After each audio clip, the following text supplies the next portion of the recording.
Hey, everyone. It is Andrea Maxim with another wonderful show on the podcast.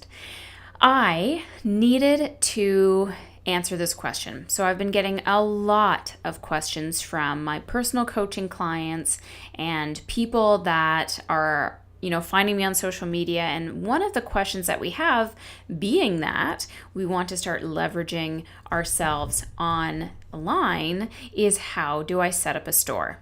And one of the things that I typically respond to is, it's not necessarily as easy as you think that it is.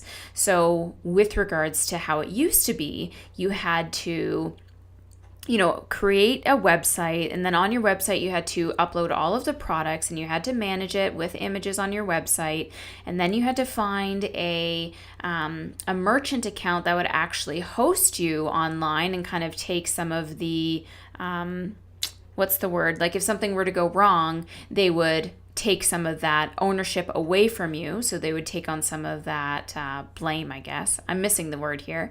And then you would have to find a place where they could actually purchase the product. So then it would go through your merchant account and actually connect into your bank account. So it used to be very, very complicated. And that's how it was when I first started. My very first website, we had established an online shopping cart, and I literally had 2 products on there. I had my physical book and I had the digital copy of my book. And then I had to get a merchant account, and the merchant account was authorized.net, and that was costing me $35 American a month to run. And then I had to manage it all, and I had to learn how to do the back end of how to change the prices, and if I wanted to make everything on sale, how that would look. And I had to do all the images, and it was just such a pain in the butt that now I'm so thrilled that there's other softwares out there that do all of that heavy lifting for you.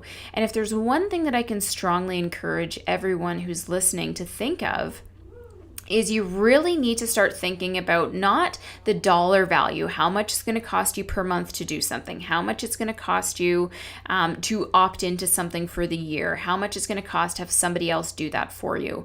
You really need to start looking at your business and say, how much am I losing by spending all this time doing this, that, or the other thing on my own, when I could pay, let's say $100, $150 to have somebody who can get it up and running in a day or less, and then I can actually start using it in my business. And there's a huge difference between those people that will look at a new software that can make their life easy, that will look at the cost of creating a really nice professional website instead of making it on their own, about hiring someone to manage some of the back end stuff. And I mean, you can go to Upwork and onlinejobs.ph and you can hire someone for as little as $2 or $3 American, which I actually just did. I just hired my first virtual assistant from the Philippines. And we are doing it for $3 an hour, so 20 hours a week max, and she's going to run all of my social media. I have another person who's going to start running all of my Facebook ads, because I want to start using and leveraging Facebook, and using the things that we've learned from Ben Blackman on the 2 podcasts that I did on Facebook ads and retargeting ads and things like that. So when it comes to finding things that will make your life easier, that will take away the stress of you having to learn the tech, learn a whole new product and software from scratch, there are people that know how to do this for you. Really start to weigh the pros and cons of your dollar value versus your time. And I personally don't have a lot of time to myself. I have to squish my entire 7 days worth of work into 4 days of seeing patients, plus doing all the work and admin on top of that, into my 4 working days, so that when I'm at home, I can specifically be there with my family. I have really stopped looking at the value of my dollars and started looking at the value of my time. And the reason why I'm talking about all of this is because the products and the services that we're going to start talking about in the interview do have monthly costs. A lot of the things that I use, the tech stuff that I use, do have monthly costs, and they are not inexpensive. But I can bust things out in a half an hour to an hour now. Like, it does not take me days of doing all this manual back end stuff because I have a $20 a month product. And I'm not saying that you need to be investing hundreds of thousands of dollars into this online software. But if you want to get serious about creating an online store and driving people to your website to buy things from you, whether it be an online program or an ebook or meal plans or something like that, you do need to start, getting a little bit more serious about how long do you want to leave money on the table and not get anything done. And then 5 months from now, you finally get it put back together and you're like, man, I could have done this in a day and been 5 months ahead of where I am. So the big thing that we talk about on the interview with Chloe Thomas today is we're talking about, the value of having an online store, the value of leveraging that online store and using that online store with as much emphasis as you would your own business, and really continuing to drive people to that place so that you can start making some extra money. But if you don't drive people to that place, if you don't even have your store set up, you're not going to get anywhere very quickly when it comes to seeing those sales come in. So without further ado, we will jump on to the call with Chloe Thomas. I just want to say that this podcast has been sponsored by my 7-Day Detox program. This is my completely turnkey, totally done for you. You can have everything up and running in a day or less. All the emails are written, all the sales emails are written. And this for me has been a game-changing program that I still, to this day, have patients doing and asking me about every single week. It has been one of the best and most profitable programs that I offer in my practice. And then even my patients that are going through my 90-day transformation program, my weight loss program, will still do this detox, a couple of times throughout that, because weight loss is probably one of the biggest sources of failure for just about everybody on the planet. And they always fall off the wagon and they always want a quick reset program to get right back on track. And the 7-Day Detox has been one of those things that has been, the fastest win that I've gotten my patients. They have lost 5 to 10 pounds by the end of that week. They have identified that wheat is killing them by avoiding it for that week, cleaning up their body, reintroducing it, and then they have excruciating cramps or pains or headaches. And it's been a huge game changer for my practice, and that's why I knew I had to put it together for you guys so that you can have these massive wins in your practice as well. So if you're curious about that, go to maximizebusiness.ca/7 day detox program and check that out. But let's get to the topic at hand, and that is everything shopping cart, online shopping cart. So let's start our interview with Chloe Thomas. Hi, Chloe. Thank you so much for being on the Profitable Practice podcast today. Why don't you give us a bit of a background kind of bio as to who you are, what you do, and how you're going to rock our worlds today? Okay, cool. Well, Andrea, it's great to be on here. Thank you very much for having me. Now, I come from the world of e-commerce rather than the world of medical practice. So hopefully I'm going to be able to bring you all some ideas from that alternative world to help you improve your practice and grow your sales, which is, after all, what we're all after at the end of the day. I've been working in the field of e-commerce since about 2004, when I left banking marketing to get into retail marketing. I've worked client side, I've worked supplier side. I used to run a marketing agency for 10 years. And nowadays, since 2012, I've been running e-commerce master plan, which is where I aim to help business owners and marketers build the strategy and the marketing side of their e-commerce business, essentially to get more customers. And there's all kinds of things I do within that, but I'm sure we'll get onto the relevant ones for you guys as we go through. So is that okay for an intro, Andrea? That was wonderful. And the thing that stuck out to me is, why would you leave the comfort of a regular job and the regular paycheck to then launch your business online? And I guess the underlying question is, why is it such a valuable tool that's now basically your business doing everything in the e-commerce space? Oh, there's a question. I mean, I think as with any business, it comes back to having a decent idea and a decent product which is appealing to the customers. And generally, I think the idea of what the product's going to be or who the customers are that you want to solve something for comes first, and then which medium to get that product out to them comes second. So it's the problem, who you're going to solve the problem for, and then what the best way of solving that problem is. And I just hope it falls into the e-commerce spectrum, because then I can help. Now, with regards to e-commerce, what exactly does that mean? I mean, I hear that term thrown out. What does that encompass when we're talking about e-commerce? Yeah, I mean, to be honest, I think if I was following my own advice and doing the keyword research, I would have kept the word e-commerce out of my business name, because it does just confuse so many people. For me, e-commerce boils down to three things. Firstly, it has to be a business. This isn't a hobby. This isn't a thing we do off the side of the desk. It's a proper business, which means all those different things we have to worry about in business count. Mm-hmm. We have to worry about the team. We have to worry about HR. We have to worry about strategy, about marketing, about products, about routes to market. We have to do all these things. It's not simple as chuck a website up there, put some product on it that you've changed the labels on and hope it's going to work. So you've got to think of it as a business first and foremost. Secondly, it's selling either products or services. I'm not too worried whether it's a software item, it's a downloadable virtual item, or it's a physical thing. Most of my work is the people who are shipping, physical product, but I also do bits in the travel sector and that kind of stuff. So a product or a service, and it has to be transacted online. So the order is placed in the online arena. And that's what e-commerce means to me, which covers, as I'm sure your listeners and yourself can imagine, a huge variety of different things. Now, let's just start with the basics, because I get this question a lot from my audience, from my clients. And the question is, how do I set up an online store, which is basically your wheelhouse?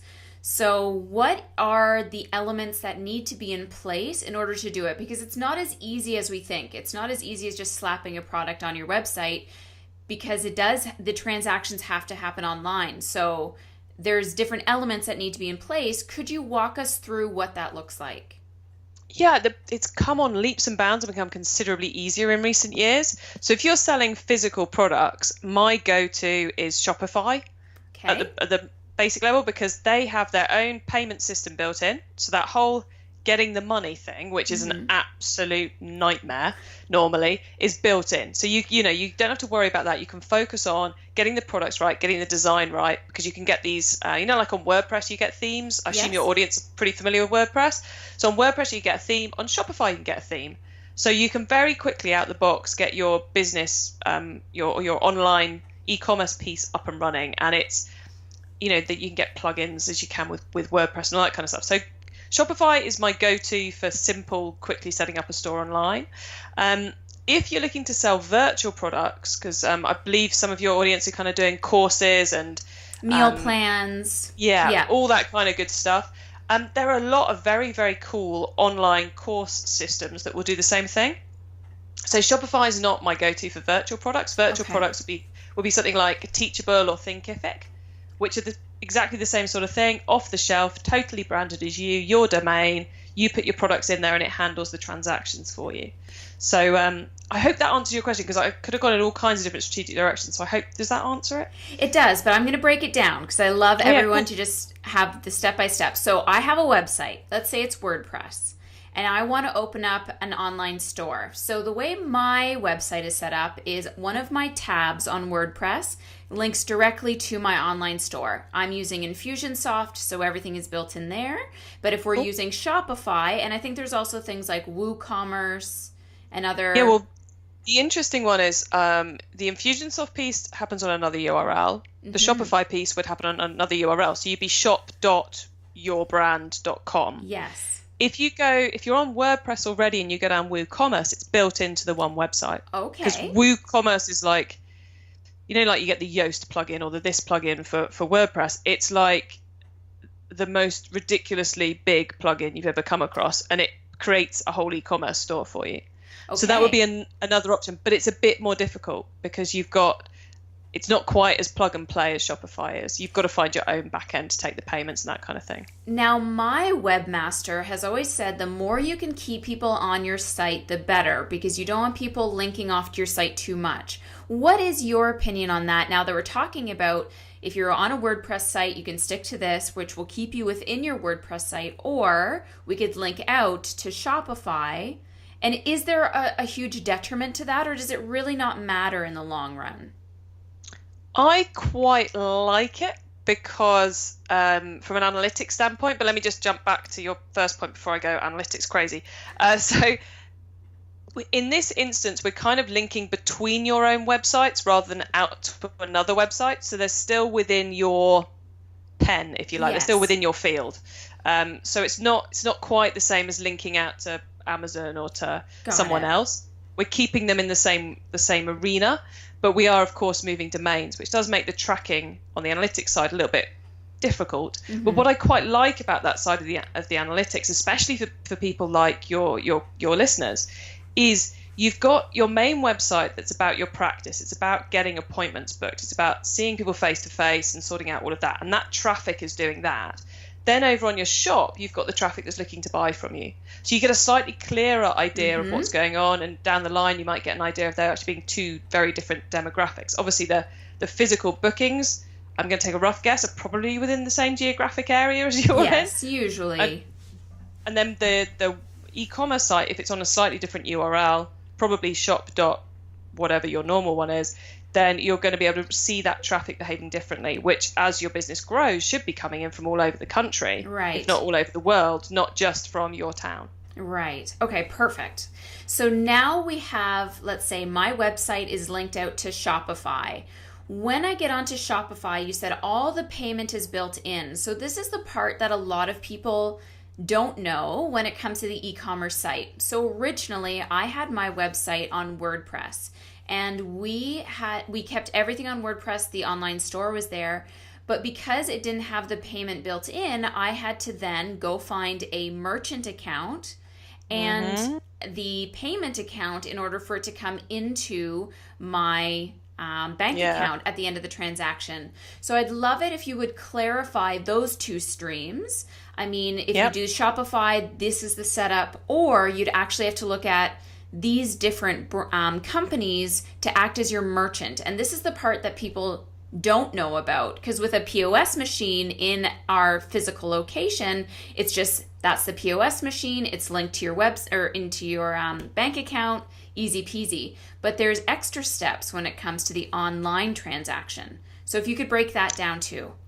Yeah, of course. Kind of like the worst case scenario, which is what the big retailers do, because it's the kind of the best, in inverted commas, way to do it, but not for the small guys. Do not, this is probably not the right way for you guys to start off, is you need to get, first of all, that merchant account, which is a conversation you have with your bank to enable you to take payments, basically. And that can be quick to get, or it can be really, really time consuming to get, depending on you, your bank, your history, and all that kind of stuff. Then you need to have a payment gateway, which is the thing which takes the money for you. So WorldPay would be one, SagePay, something we use a lot in the UK. There are various ones which will enable you to do that. Infusionsoft can be that as well. So you've got that, and then you kind of merge those two things together, and then that enables you to be able to have that checkout where they can enter the credit card details and take it out. You've obviously also got to put that on your website, which is a whole other world of complexity as well. Then a few years ago, people started merging these two things together. So PayPal was one of the first. They created something which was merchant account and payment gateway built into one. That was when you were able to take credit card payments, not just PayPal payments from your website using PayPal. Obviously horrendous commission rates on that because it's PayPal compared to what you get with other places. You've now got things like Stripe, which is really awesome, which will do the whole thing for you, and various others are now out there in the mix.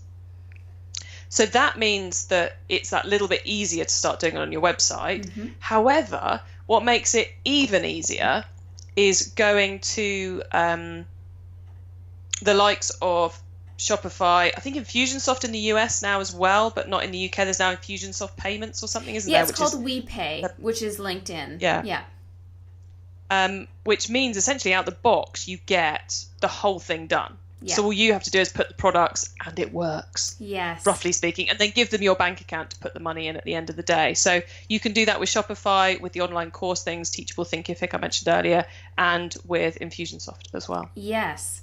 So this is where the dialogue is really going to come into play here is let's talk about the cost of doing all these things, because we can paint this beautiful picture and this is how easy it is, but everyone will always be deterred by the investment. And the reason why I want to take a moment to talk about this is what I hope everybody just heard was you could probably find maybe a cheaper way of doing things in the beginning, but you have to put all of these steps into place and you have to get all of these things linked to your website and monitor that. And if one of them were to ever become disabled, you'd have to troubleshoot that. And typically to get your web designer to do anything for you is usually a minimum of $200 just to relink something, versus the monthly charges associated with Shopify, or if you want to do a course like even Kajabi or Teachable, there's something to be said about putting an investment in for your time. So the time involved in setting up a Shopify account, setting up a Teachable account, and getting things going immediately, I think is a much better investment than taking months to learn how to put all these pieces together and then continually monitoring them.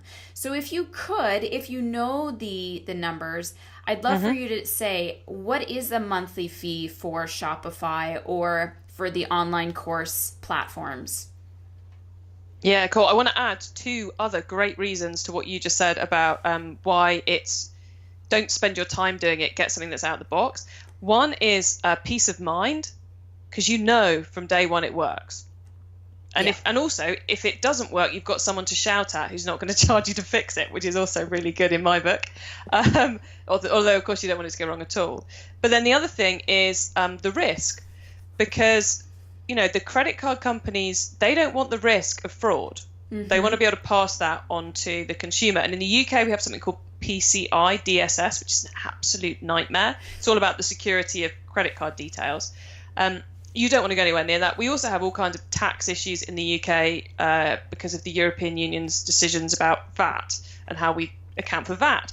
So you want to find a system which can take care of that for you so it's done and dusted. And if you're using one of these off-the-shelf systems, they've ticked all the boxes when it comes to making sure you're not liable for those frauds. So there's huge peace of mind to be had from this as well, and risk avoidance.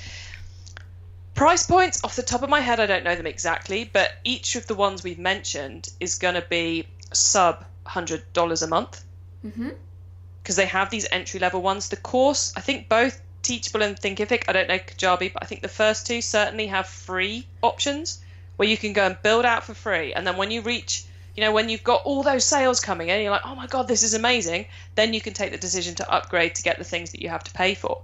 So you can do this in a really, really low cost way. Really, really low cost. Yes. And again, the price of not taking action in your business, I think, is worse than paying a little bit more than you want to upfront and monthly, but at least getting those sales in to start to at least hit that 0 point where it's taking care of itself. But the next step is, so now I have it set up. So I have my website linked out to my online site. Let's say I have a few of my products on there. What is the next step? Because you said having an e-commerce site isn't just about slapping things on the internet and hoping you'll just have money coming in. It's all about growing this business just as much as you would your brick and mortar. So let's talk about everything that's involved there in maintaining it and helping it grow and helping you get more of those online sales.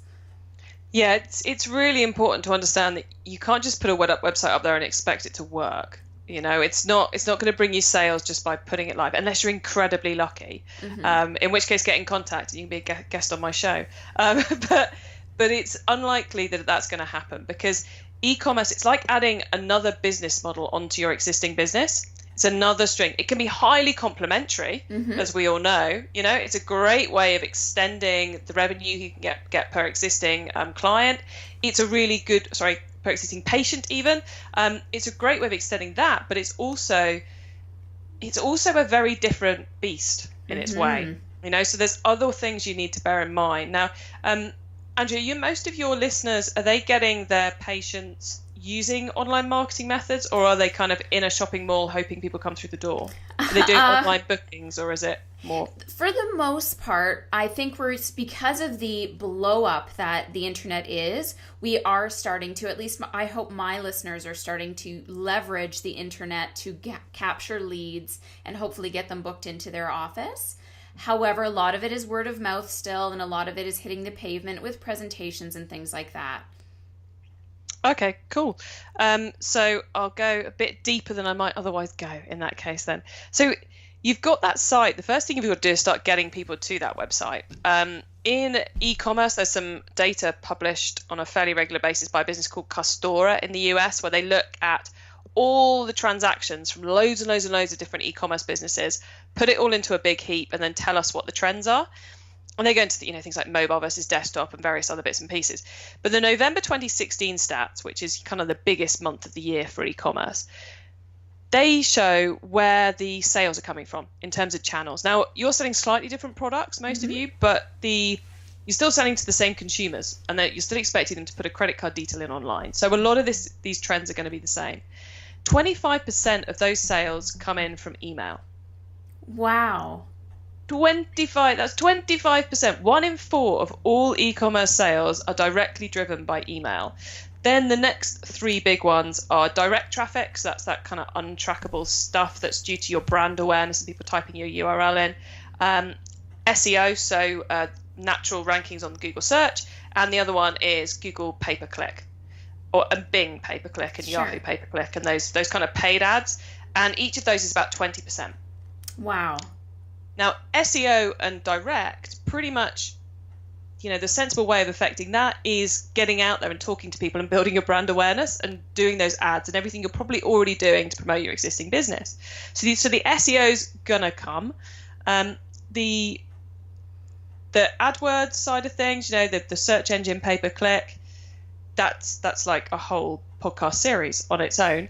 But it's worth taking a look at. I'd be careful with the bidding, but I'll try, unless you really want me to, I'll try not to get too deep into that, because that's it's a whole world of skill set on its own. But so therefore email is kind of like the one where, right, the ROI should be amazing because email doesn't cost a lot to do. Yeah, there's a bit of time involved, but it's also the one which you're completely in control of. You have your list, you can send a message out to them whenever you want, and some of them will buy. What's not to love about that? It's brilliant. So email's the one which, with your permission, Andrea, I think we should focus on. I think so too, because this is where I think a lot of our listeners, a lot of my audience, are just not understanding the value of email. Most of the people that I've spoken to think even emailing their patients out more than once a month is just insane, and it's breaching on the side of harassment, and email is now, as you said, it's probably one of the most fundamental things that you can control that really doesn't cost you anything and can make you a significant amount of money. And the way I tell people is I say email is basically the new commercial. So people are watching PVR and they're skipping the commercials and they're blasting through all those things. But email is such a valuable speaking tool and engagement tool that we really do. And I'm so thrilled that we're going to talk about that in greater detail. So you guys that are listening aren't so afraid to create email campaigns and nurturing campaigns and sell things through your emails.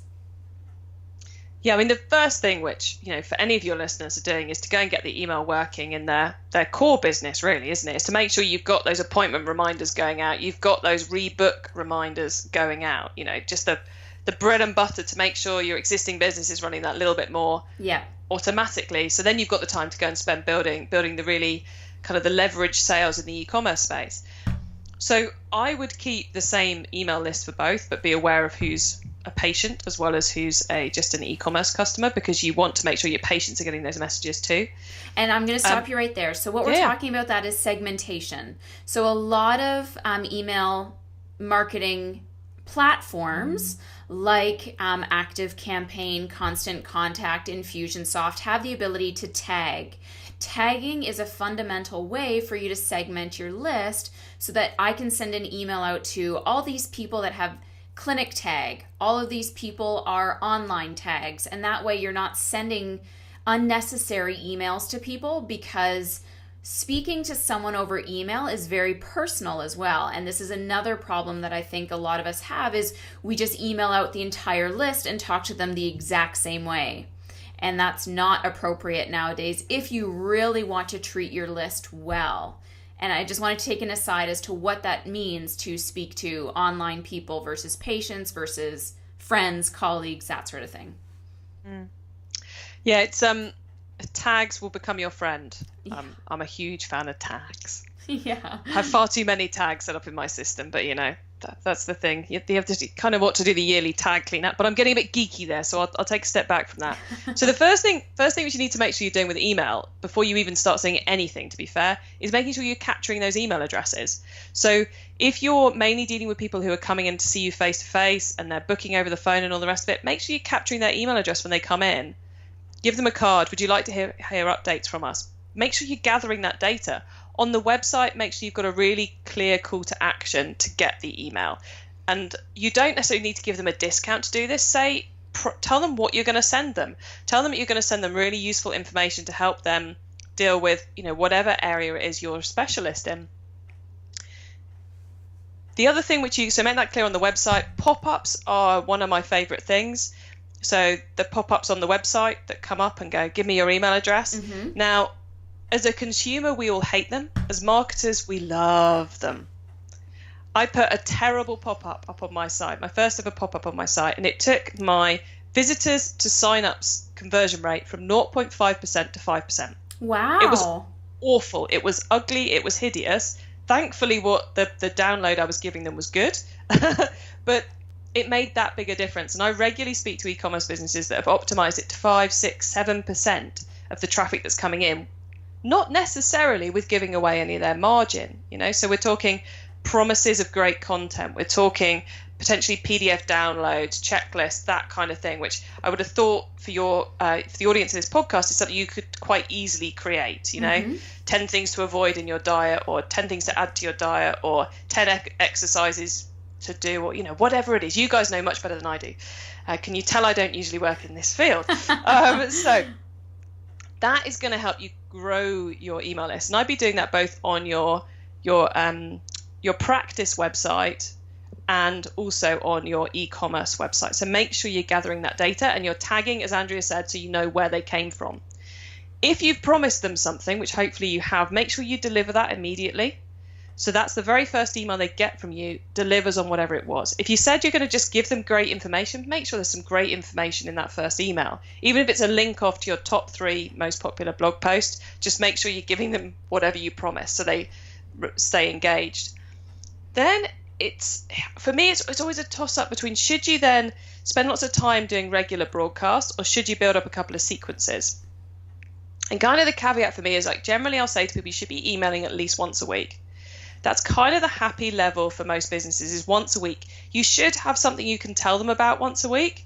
If you've got nothing to say, then, don't email. But hopefully you've got something that you can tell people about. So get that email out there once a week. But if you haven't yet built a welcome campaign, and I'll explain what these are in a second, but if you haven't yet built a welcome campaign, you haven't yet built your booking reminder email, you haven't yet built your abandoned cart, I promise I'll explain that one, you haven't built your post-purchase sequence, then slow down that broadcast to every other week, and instead of creating a broadcast, create another one for your campaign sequence. Because so what I mean by broadcast and sequences is, broadcast is kind of like that newsletter, the weekly newsletter that goes out to everybody. The campaign is a series of emails that's triggered when somebody does something. So they sign up for your emails and they get a series of emails explaining who you are and why they should care. They've bought something and you send them a series of emails on how to deal with whatever they've bought, or various other bits and pieces. So that's campaigns versus broadcasts. And there was something I was going to go back to and I forgot what it was. I was going to explain the campaigns. Yeah. And there was... oh, yes, the abandoned cart. Yes, that was it. Okay, cool. So in these various campaigns you set up, the really cool one in e-commerce, not my favorite, but it is the one that brings in the most revenue, is the abandoned cart piece. Most e-commerce platforms will have this built in, really easy for you to set up. So Shopify have various plugins you can put in for abandoned carts. You can also get them on WooCommerce and the other various platforms. And I know Teachable's got one because it's currently on my to-do list to set it up on my Teachable account, and I haven't done it yet. And there probably are on the others. And what an abandoned cart is, it tracks that someone's got as far as your shopping cart and then they didn't buy. Mm-hmm. So you send them an email saying, come back, you left your products behind, because let's face it, we've all done it. You're watching the telly, you're putting together an order, something more interesting comes on the telly, and you completely forget about the order, or the kids come in, or the dog needs walking, or, you know, whatever it might be. Those have huge conversion rates. That's kind of a no-brainer to put in place. It's very easy. It's plug and play in the system, fill in a couple of details, and boom, out it goes. So the abandoned cart is a bit of a no-brainer.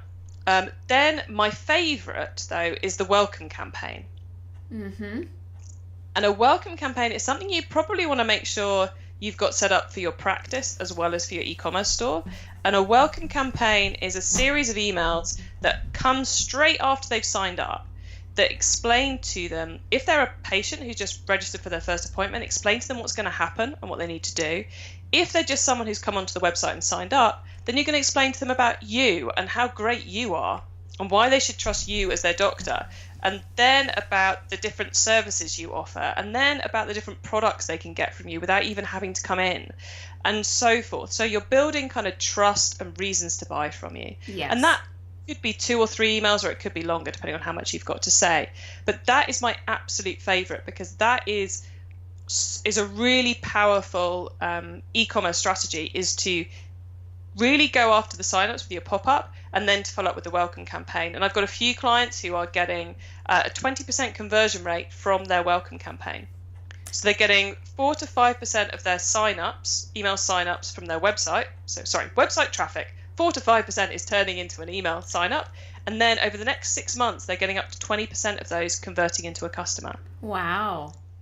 And they're good customers because they know all about you, because Right. you bothered to tell. Yes. And the one, I have both of those campaigns set up. I have to redo them because, of course, I've developed and grown since I created those. The one thing that I also include with all new patients that have finished their initial appointment with me is they'll immediately get a welcome email. A few days later, they'll say, based on this concern that you had, so again, this is where tagging comes into play. If they're coming in for digestive problems, if they're coming in for weight loss problems, I'll send them a specific email saying, here's some other tests that we can run, just to remind them. Here's some other resources that I have for you. Here's some videos to watch. And then at the end of the first month, I'll send them a survey and ask them how they liked the service. And I typically get, maybe 20% of people responding to that survey, but it gives me an idea of they're liking it. This is something that I need to change. And even if it's a negative thing or a constructive criticism, I will reach out to that patient and say, thank you so much. What are some of the ways that I can make this a little bit better for you? I didn't even think about that. I'm always learning. And I do find, always reflecting back to your audience, your list, your patients, and asking them their opinion on what do you need more of, what did you like, what didn't you like, what would you like to see, is a great way to continue to grow and evolve your business as well, whether online or in your practice. Oh, completely. And you should be so pleased with that 20%. The industry average for reviews and that kind of stuff is 10%. So you're doubling. Yes, well, that's good then. Maybe I'm also overestimating, who knows, but a fair amount will respond, which I'm pretty impressed with. Yeah. Is there anything else? Now, let's go back to the email sequences first. Mm-hmm. So we've all heard of, maybe not all, I don't want to be that presumptuous, but Gary Vaynerchuk is huge for jab, jab, jab, right hook. That's one of his big popular books. When we're doing the email marketing, we want to give, I'm sure, some nurturing emails, some content emails, and then we want to offer promotion. How often would you say in a month would you do content-based versus sales-based emails? And I know some people sell every single day. Some people will sell once a month. What do you think is kind of a safe place? in the e-commerce space, so the emails about that shop, I would be making sure you're doing some kind of selling in every single email. Okay. But the joy in e-commerce is that most of the content you want to put out there directly relates to your products. So you'd actually be doing a disservice if you didn't include the product in there. True. So, if you're talking about healthy diet or weight loss, then it would be crazy for you to do an email about weight loss and not give them a link through to the way you can help them about weight loss. Mm-hmm. So and if you're doing physical products, then you're generally going to be saying, here's this category, here's that category, and so on. So you tend to be featuring products, so kind of soft selling in every single email. But the big buy nows tend to come, or depending on your business, may come a bit less frequently. So I'm not suggesting, I have not just given you the green light to every single email go, buy this water bottle, yeah, buy this mug, buy this water bottle, every other email. I'm not saying that. This is not a 20% off something every week or a promo every week. This is make sure you're featuring the products every week and give them the links to go direct to whatever it is you're talking about. But it's not the hard sell every week. So the hard sell comes in when it fits for your business, which, might be once a quarter, might be once a month, it might be, payday specials, or it might be that actually the hard sell comes in the campaign sequences that you build out. If someone's just had an appointment and you've tagged the fact that they're on the weight loss was one of their concerns, then at that point they go into a sequence which includes some hard sell for your weight loss programs. Right. Okay.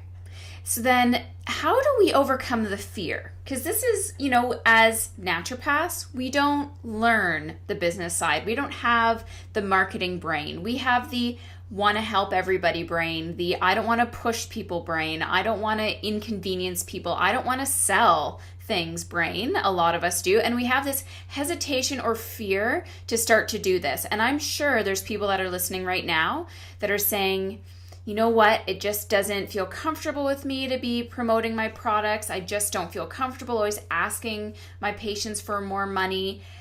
It's not that we're forcing people to do it, but how with your clients do you get them to overcome that hesitancy to just put that information out there and, see what happens? It's not a push, it's not a force, it's not a mandatory thing. You're just saying, I also have this available for you. I find it differs from person to person because usually, you kind of got to work out what exactly is the reason behind it. And usually people go, oh, it's time. And you're like, it's so not time. There's another reason you're choosing to deprioritize this. But the most common ways I find to help people get over it is, one, are you writing blog posts and that kind of content, the passive content that you're not forcing in front of people? Okay, well then let's put a blog in an email. You decided to write this. You thought it was valuable for your users, your patients, your whatever. Let's put it in an email, send it out there, and see what kind of response we get. Because often, once you start seeing the response and that people are emailing back and going, "Oh, that was really awesome, thank you," or the opens and the clicks that are coming in, then you start to go, "Oh, okay, clearly they do want it because I'm getting a good reaction to it." If the blog content isn't there, then I find it's more a case of, look, what do you wish you could tell them all? What did you? Not abandoning client patient confidentiality, but is there a problem that you've heard a lot of recently that you want to send out there to the list and say, look, I've had a lot of people coming in with this.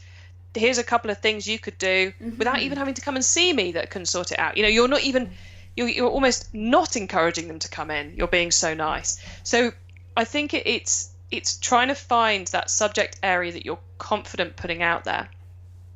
For me, I tend to find, because even I have these kind of blocks sometimes, I find if I put a structure in place for what each newsletter is, so I have like a letter from me at the top, then I have a product promo, then I have the podcast, then I have the books, if I've written one, I put a blog in there as well. That makes it a really quick and easy job that's less freaky for me, because I know that I'm not going to think about a blank sheet of paper. I've got to think about what I put in that box and that box. That can also be a little bit of a helper to some people. Yeah. And ultimately, as I said, making the assumption for your list that they're going to say no is irresponsible. So all definitely. You're doing is just putting that information out there, letting them know what their options are, and you're helping them. And if they choose to take you up on it, amazing. If they don't, at least you tried.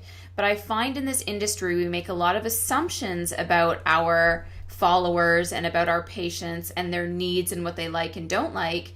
Number one, we don't ask them. We just make the assumption. And number two, we don't give them all the information that they might possibly want to make a decision or a purchase or something like that. I bet from your survey that you send out a month later, you get huge amounts of ideas for content and information to send out. Yeah. So maybe that's where everybody could start, is by simply getting their existing patients to just fill in a survey 100%. And then write about what the patients say they want to hear about. Because they've asked at that point. there's no excuse then, is there? They've told you they want to hear about this. So you've got to send it to them. And SurveyMonkey is a great free tool for that. Mm-hmm. Awesome tool. Now, Chloe, is there anything else that you think would be really important for the audience to know about when it comes to the e-commerce world? Well, there's a big old question. I think kind of building on a couple of themes we've been talking about is just generally that you cannot assume that if you put the site up there, people will come. You have to work to get every single order, just like you have to work to get every single patient through the door. Email marketing is massively your friend in that, but you can also have an impact when you're out and about, doing the events, doing the presentations to get people to come in, because it may well be that, they're not ready to come and see you personally, but you've got a lower ticket price course that they can go to. So there's those cross sells that happen between the two, and it should overall help you build your whole business. But I guess my number one thing would be, don't assume that if you build it, they will come, because they won't unless you tell them it's there and ask them to. And if there's a great place for people to look you up, check you out, what are some links that we can do that? Okay, well, the real link is ecommercemasterplan.com. From there, you'll find links to my podcast, where I interview a different retailer every week on that one. You'll also find links to my books. Just quickly grab them off. I don't usually do video podcasts. It's quite exciting to be able to show you them. This one's the most recent one and probably the most useful for you guys. It's called Customer Persuasion. It's got lots in there about email marketing. Nice. And all those little campaigns and sequences we've been talking about. Those are available as ebook, audiobook, and paperback, surprisingly enough, all via Amazon. And you'll find, anything else you want to know about me, you'll find on the website. So ecommercemasterplan.com. You'll find on the contact details. So if you've got any questions for me, please ping them over and I'll do my best to get back to you. Thank you so much for being on the show and breaking everything down for us and telling us exactly what we need to do when it comes to creating an e-commerce site, driving traffic to our e-commerce site, and overall just making the in-office and online experience for our customers, clients, patients better. Well, I hope it's been really useful for you all. I hope it's given you some ideas to go away and make some really quick, fast improvements. And as we were talking about at the beginning of it, save you a stack of time, stress, and give you a lot of peace of mind when it comes to setting your e-commerce business too. So thanks for having me on, Andrea. It's been absolutely awesome. Thank you. Cool. Thank you. So that's that, folks. Another phenomenal interview on the books. And I hope you learned everything with regards to what you can do to set up your shopping cart, how easy it is to do it with different themes, plugins, and of course using things like Shopify, and the value of driving your traffic to that shopping cart. If you want people to buy from you, you have to show them what you have to offer. So definitely don't discount the importance of letting people know what you have and getting them to buy from you. And if you need extra help with the copywriting and how to create those emails, I have invited Ben Settle onto the show. He will be on next week and he's going to really break down copywriting, and it was a phenomenal show. It was so easy. He has his 5 steps that everybody needs to use when it comes to writing good copy, and you do not need to be a good copywriter or be creative in any way, shape, or form to do that. So definitely check out that show next week. if you guys have topics or questions or anything that I can do to help you maximize your practice, definitely reach out to me. Social media, my website, maximizebusiness.ca. As always, I invite you to join me on a free 30-minute strategy call where we can really look into your business, see where some of those areas are that you're struggling with, areas that have frozen you from making or taking action. And if you'd like to book one of those in with me, just go directly to info@themaximmovement.com, email me, and we'll book that time. But other than that, guys, I am out for the week. I will talk to you next time.